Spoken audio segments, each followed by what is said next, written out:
தந்தை மகன் தூய் ஆவியாரின் பெயராலே ஆமென். இயேசு கிறிஸ்துவின் அன்புமிக்க சகோதர சகோதரிகளை உங்கள் அனைவருக்கும் கிறிஸ்து இயேசுவின் அன்புகிற வணக்கத்தை தெரிவித்துக் கொள்கின்றேன். இன்றைய நற்செய்தி பாகமானது மத்தேயு நற்செய்தி 5ஆம் அதிகாரம் 38 முதல் 48 வரை உள்ள திருவாக்கியங்கள்.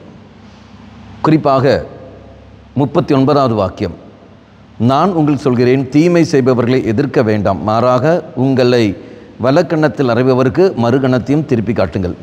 தீமை செய்பவர்களை எதிர்க்க வேண்டாம் என்று சொல்கிற சமயத்தில் பயந்து கொண்டு வாழ்வதல்ல, அல்லது ஒதுங்கி வாழ்வதல்ல, அல்லது கோழை உணர்வோடு இருப்பதல்ல. அதில் அர்த்தம், தீமை செய்பவர்களை எதிர்க்க வேண்டாம் என்று சொல்கிற சமயத்தில் அவர்களுக்கு மீண்டும் நாம் தீமை செய்யாமல் நன்மை செய்து அவர்களை நாம் ஜெயிக்க வேண்டும்.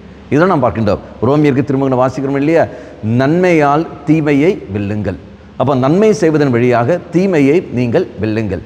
தீமை நானும் மறுபடியும் எனக்கு ஒரு நபர் தீமை செய்கிறார் என்றால் மீண்டும் அவருக்கு நான் கெடுதல் செய்கிற சமயத்தில் இதோ எனக்கும் அவருக்கு ஒரு வித்தியாசம் இல்லை. அப்போ தீமை செய்பவர்களை எதிர்க்க வேண்டாம் என்று சொல்கிற சமயத்தில் நான் அவர்களை நன்மை செய்ய வேண்டும். எப்படி நன்மை செய்ய முடியும்? என்னை மன்னிப்பதன் வழியாக. அப்போ நான் மன்னிப்பது கொடுப்பது கோழைத்தனம் அல்ல, அது அன்பின் வெளிப்பாடு. மன்னிப்பு கொடுப்பதன் வழியாக அந்த மனிதர்களை புரிந்து அதுக்கேற்றபடி நாம் செயல்படுவதன் வழியாக, அப்போ புரிந்து கொண்டு அனுசரித்து வாழ்கின்ற ஒரு வாழ்க்கை, மன்னித்து அன்பு செய்து வாழ்கின்ற ஒரு வாழ்க்கை, இதான் திருச்சபை நமக்கு கற்றுத்தருவது.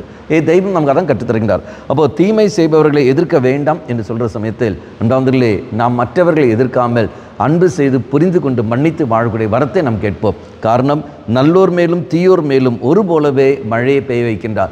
நல்லவர்கள் மேலும் தீயவர்கள் மேலும். உனக்கு நல்லவன் எனக்கு கெட்டவன், எனக்கு நல்லவன் உங்களுக்கு கெட்டவன். ஆனால் நம்ம ரெண்டு பேருக்கும் தெய்வம் நல்லவராக இருக்கின்றார். அந்த தெய்வம் நமக்கு எல்லோருக்குமே நல்லவராக தோன்றுகின்றார். அப்படி என்றால் இறைவனுடைய பார்வையில் எந்த ஒரு வித்தியாசம் இல்லை. மனிதனாகிய உனக்கும் என்னுடைய பார்வையில் தான் அங்கு வித்தியாசம் இருக்கின்றது.